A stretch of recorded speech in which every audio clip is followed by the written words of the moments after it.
just heard the news. Well, I was eating. 22 minutes past 4 in the morning.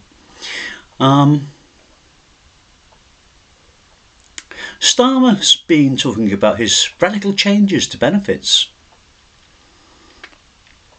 And he's talking about how these changes will make such a radical change. Okay. Oh no, getting ahead of myself. A little bit annoyed on this one.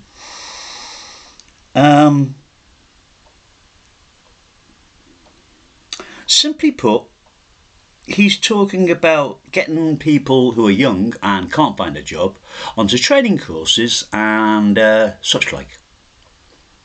In fashion, that's fine. Who's paying for it? For a start, he's sending money to Ukraine for towards the Third World War.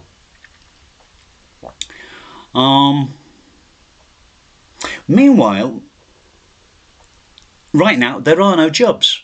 There are no vacancies. Now, he's talking about his radical changes.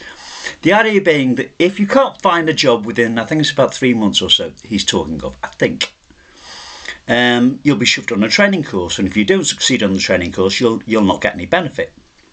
If you don't like the course they throw you on, you lose your benefit. Okay. This sounds extremely reminiscent of something that happened to me.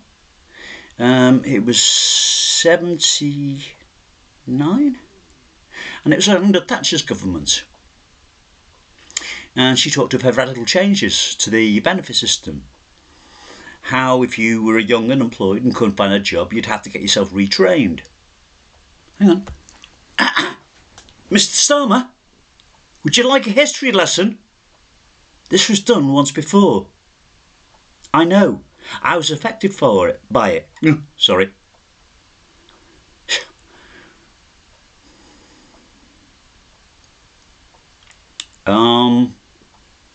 I actually did something useful out of it, and I did a couple of useful things out of it, and they're on my CV somewhere, hidden on a USB.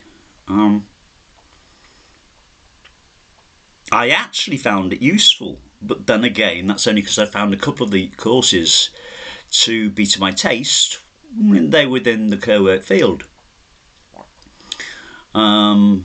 First aid, I did that almost every year, it seemed.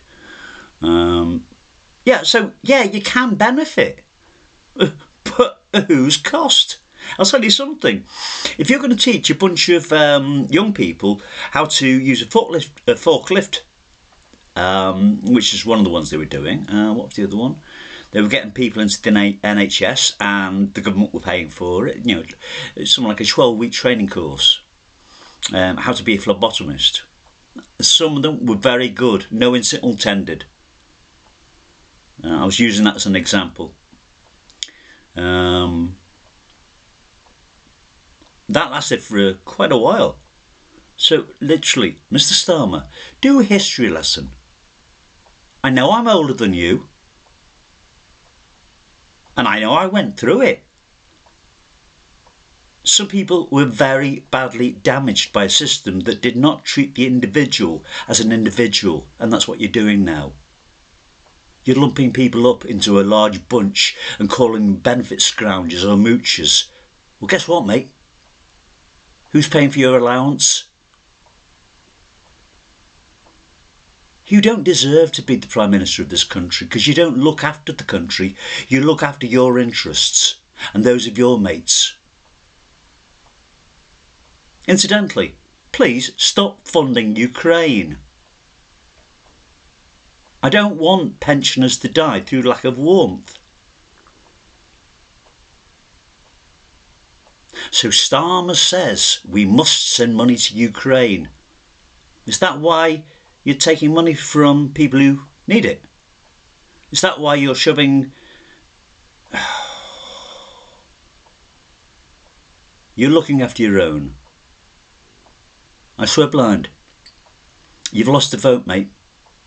I would encourage any other Labour voters in England, Wales, Scotland. Don't vote for Labour while Starmer is in charge. He doesn't consider the people. He wants to impress NATO, so sends a lot of money. We can't afford that. We need that money here. Our pensioners do not deserve to pay for Ukraine. The unemployed do not need to be treated as you intend to treat them.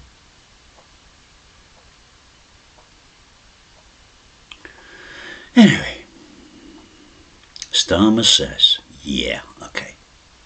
Collect your nice pension, mate. Go. You don't serve a purpose.